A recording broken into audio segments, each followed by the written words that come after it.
Good afternoon and welcome to the Arena. This is our weekly sports show that brings you highlights of Namibian sports events over the past few days. My name is Enoke Kaumba and I'm glad to be in your company today. Alright, we start off with some rugby news. There were some interesting results in this weekend's Rugby Premier League with wins from Unam, Reho Falcons and Grootfontein. Here's John Colin Amena with the report. Rebooth moved up to 4th place on the log after an emphatic 42-21 victory against United, who dropped down to the bottom of the log. In other Rugby Premier League matches over the weekend, Unam beat Kudus 29-8, Reho Falcon beat Wanderers 31-22, and Grootfontein beat Western Suburbs 28-27. At Trusco United Park, the defending champions' woes continued as they suffered their 3rd defeat of the season against an inspired Rebooth side, who already led 27 at the half-time break. Reho scored 7 tries with fullback Xavier van Wyk scoring 2, and 8th man Cameron McNabb, flanker Boris Bajit, scrum half Gertly Pierkes, substitute back Jean-Ray Lobster and substitute forward Jean-Ray Klute 1 each, while fullback van Wyk added 2 conversions and fly half Enrique Olivier 1 penalty. United replied with 3 tries through right-wing Stefan Lowe, fly half Hendriku van Sail and substitute prop Jason Bernarda, while fullback Dezim Swartz converted all 3. Reho Falcon, meanwhile, moved off the foot of the table with their first victory of the season in Rebooth. They beat Wanderers 31-22, and although they were outscored by 4 tries to 3, the accurate boot of their fly half Ligan Moos made the difference. He contributed 4 penalties and 2 conversions for a personal tally of 16 points, while fullback Kurtley Skeepers scored 2 tries and right-wing Anthony Brandt 1. For Wanderers, right-wing Warren Ludwig scored 2 tries and centre Bernardo Zichu and hooker Stefan Hatting 1 each, while fly half Jacques Theron added 1 conversion. In football news, Tigers went to the top of the NPFL Golden League while Black Africa took the lead in the Silver League following their matches that took place over the weekend. Let's take a look at some of the highlights of matches that took place at the Sam Nujoma Stadium.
In athletic news, Namibia's Golden Girls Beatrice Masilingi and Christine Boma were once again in fantastic form at the Gauteng North Athletics meeting in Pretoria over the weekend.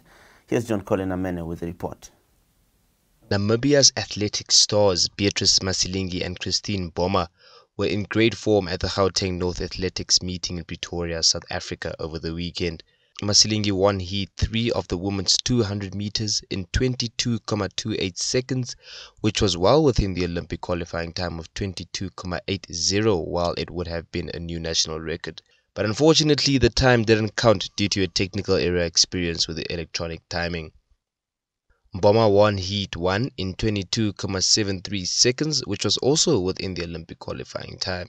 Boma won the women's 400 meters in 50.10 seconds, which was well within the Olympics qualifying time of 51.35 seconds, while she finished more than 3 seconds ahead of the second placed athlete. Ernst Narib finished 8th in the men's 400 meters final in 46.69 seconds, while he also came 5th in his heat in the men's 200 meters in 21.26 seconds. Jolene Jacobs came 4th in the women's 100 meters in 11.80 seconds, while Anne Rautenbach came 6th in the same race in 11.91 seconds.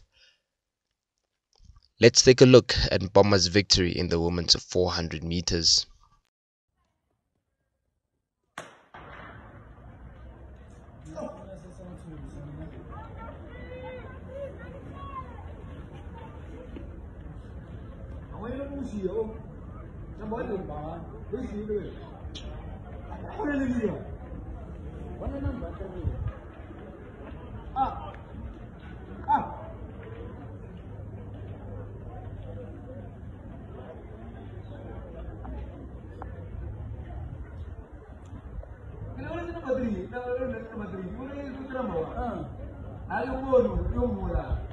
Come on, Jack! Come on, Jack! Come on, Jack! Finish out, Jack!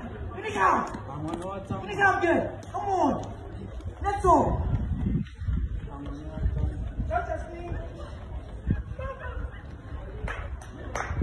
On to boxing. Jeremiah Nakadila is hard at work preparing for his WBO interim world title fight against American Shakur Stevenson that will take place in Las Vegas on the 12th of June. Now, Helga Schutz caught up with him at one of his training sessions last week. Let's take a look. Right, with us we have Jeremiah Nakatila. You've just done 14 rounds training here for your big fight against Shakur Stevenson. How's it going? Yeah, it's going great. We are in top shape. I feel I'm in a top shape era. I haven't felt so fit like this. So, I'm looking forward to big things. To victory. Great. And Jeremiah, tell us a bit about your sparring partners. Yeah, I have a great team. About 7 to 8 sparring partners. Consistent of so it's been great. They helped me a lot. I appreciate all my sparring partners. In the top shape. Right, so we saw, as we said, 14 rounds, so you're very fit. You're happy with the fitness? Fitness, I made 14 rounds here, but I don't feel anything. I don't feel any sign of tired. So we're ready. Right, and you've seen Shakur Stevenson on video. What do you think of him? Yeah, I have watched Shakur Stevenson, and then all I've observed is I never faced somebody like me. Never faced a tough guy like me. So just I ordered go from what I saw. So you're confident of winning the title? Very confident. And if you win, Jeremiah, then you'll get a crack at the world title? You'll fight for the world title then? Yes. So that's the route. That's the route. Great. And a message for your Namibian fans here?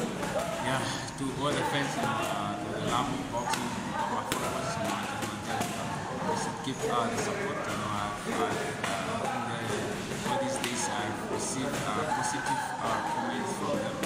They should just keep their hope in me. Then I'll be, I'll make them proud. I'm going there to make my country proud, and then so they should just keep the positive energy that they are giving me. So it's helped me a lot.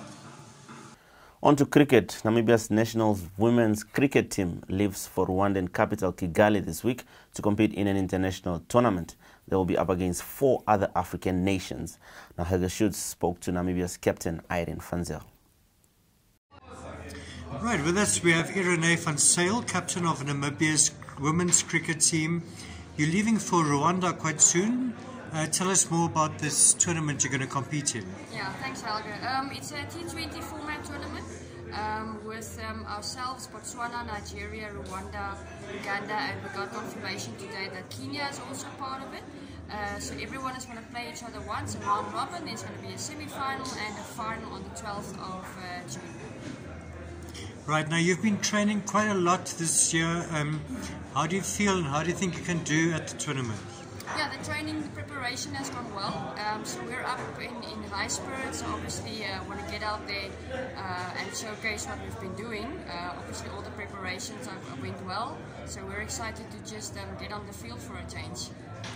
Right, and Irene, I remember you were one of the players for Namibia, I think 2 years ago when you lost to Uganda in the final year of the African Champs, and you will be playing them again. So how do you feel about that? Yeah, I think it's obviously a bit of a revenge match. However, we won them, we beat them in the African qualifiers in Zimbabwe 2 years ago. So I think they'll be out for revenge. And I think with us and all of the other teams, Uganda will be our biggest competitor.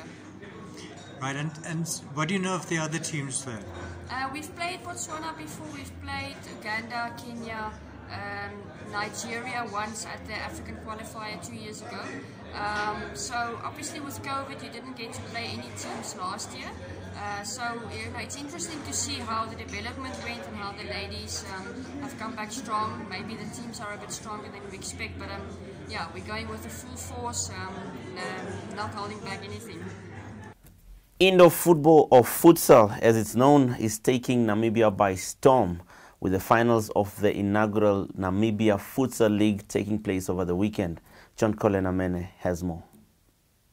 The Futsal Namibia League finals were decided following exhilarating action at the Windhoek Showgrounds on Saturday. X-Men won the open social category after edging Sport Club Windhoek 4-3. To reach the final, the nimble X-Men blitzed Windhoek Showground Society 3-0 in the semi-finals, while SKW narrowly beat Patriots 0-1 in their hard-fought semi. Trua Magic were fearless en route to winning the women's competition. After seeing off V Power Angels 5-2 in the semis, they thrashed Rightway Ladies 6-0 in the decider. In the under-17 category, Athletic Club FA overcame Swallows 6-3 to be crowned champions. The rampant ACFA hammered the Birds by the same scoreline to reach the final, with Swallows also having a field day against the Amazing Kids, whom they pummeled 7-0.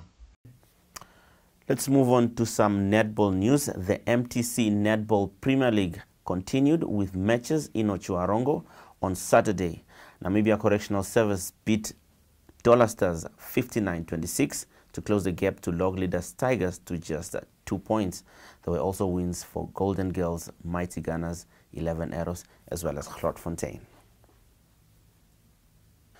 So if we take a look at the log standing, you will see that Tigers are leading on 12 points from 6 matches, followed by Correctional Services on 10, and Mighty Gunners and Rebels, who are both on 8 points.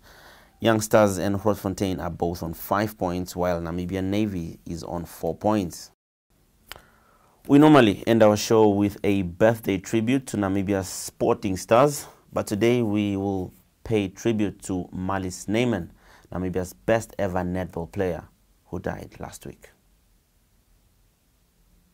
Marlies Snyman, Namibia's most accomplished netball player, passed away on Monday last week.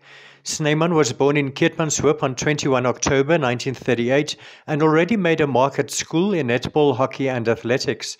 But she excelled at netball, and after continuing her schooling in Bloemfontein, she was selected for the Free State Schools team before returning to Namibia in 1958. She joined Wanderers at the start of the 60s and soon became captain of a team that would dominate netball in Namibia. They won the league title in 1962 and 63, and although Awas was the dominant team in the late 60s, Wanderers dominated the 70s and early 80s, winning the league title for 12 years in a row. Snyman captained Wanderers for an astonishing 24 years from 1962 to 1986, when she was still playing at the age of 48. The highlight of her playing career came in 1970, when she was selected for the Springboks that toured Australia that year. After her playing days, she went into coaching and administration, becoming the national coach and later the team manager and a national selector.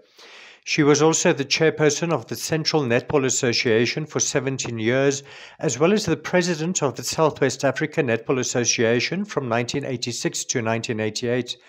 She remained at Wanderers for more than 50 years, where she later also became an honorary member. She was a Namibian sporting icon. Rest in peace, Marlies Snyman. Well, that's it for today's show. I hope you enjoyed it.